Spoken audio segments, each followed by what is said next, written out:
आधुनिक तंत्रज्ञानाच्या मदतीने आपण मागच्या काही दिवसांआधी तूर सोंगली होती आणि तो व्हिडिओ पाहून बऱ्याच शेतकऱ्यांनी मला कमेंट्स आणि मेसेज केले. तर चला शेतकऱ्यांचे काय प्रश्न आहेत आपण समोर व्हिडिओ मध्ये पाहू. त्याच्या आधी ज्यांनी आपल्याला फॉलो केलं नाही त्यांनी पटकन फॉलो करून घ्या. तर जय हरी मंडळी, मी तुमचा सर्वांचा गावाकडचा माणूस म्हणजे शुभम महाले. बरेच दिवस झाले आपण हार्वेस्टरच्या मदतीने तूर सोंगून घेतली होती आणि मी तो व्हिडिओ पोस्ट सुद्धा केला होता. त्या व्हिडिओला पाहून तुम्ही सगळ्यांनी भरभरून प्रतिसाद दिला आणि तोच व्हिडिओ पाहून मला बरेचशे शेतकऱ्यांचे कमेंट्स आणि पर्सनली भरपूर मेसेज आले. कारण तूर तर सोंगायला आली होती, पण या हार्वेस्टर मुळे काही नुकसान होतं का नाही होत त्याला प्रश्न पडला होता. त्यातले काही शेतकरी म्हणत होते, भाऊ आपल्याला आपल्या वावरात हार्वेस्टरने तूर सोंगायला पुरते का. काही जण म्हणत होते कुटाराचं काय होतं, वाया जात असेल.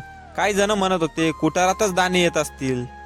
पुन्हा सगळ्यात मेन मुद्दा म्हणजे भाऊ हे काय एकर घेतं, असे बरेच काही प्रश्न आपल्याला आपल्या व्हिडिओच्या माध्यमातून लोकांनी विचारले. खरं तर मला पार्ट 2 बनवायचा नव्हता, पण आपल्या मेसेज करणाऱ्या शेतकऱ्यांसाठी मी हा व्हिडिओ बनवतोय. तर खरं सांगायचं म्हटलं तर आपल्याला हार्वेस्टरने तूर सोंगायला कधी पण पुरते. नुसते पुरतच नाही तर आपल्याला त्यापासून फायदा पण खूप होतो. आणि सगळ्यात आधी सांगायचं म्हटलं तर हार्वेस्टरने तूर सोंगायला कधी पण पुरतं, कारण आपलं तूर सोंगणं, जमा करणं, काढणं, कुटार जमा करणं सगळे काम एक खट्टीच होतात. दुसरं म्हणजे कुटारामध्ये एक पण तुरीचा दाणा येत नाही, त्यानंतर तुरीचे झाड पण सोडत नाही. त्याचबरोबर आपल्याला सगळ्यात कुटार एका ठिकाणी जमा होतं. आणि सगळ्यात मेन मुद्दा म्हणजे शेतकऱ्याचा हा होता की हार्वेस्टर वावरात आणू, पण हे काय एकर घे सोंगायला घेतं तर काही जास्त पैसे घेत नाही. फक्त 2000 मध्ये तुमचं एक एकर सोंगून पूर्ण करतं आणि मजुराला डोकं लावायला काम पडत नाही आणि याचमुळे तुमचा वेळ आणि पैसा दोन्ही पण वाचतो. तर चला आजच्यासाठी एवढंच मित्रांनो, आपण भेटू अशाच एका नवीन आगळ्या वेगळ्या व्हिडिओ मध्ये. तोपर्यंत जय हरी मंडळी.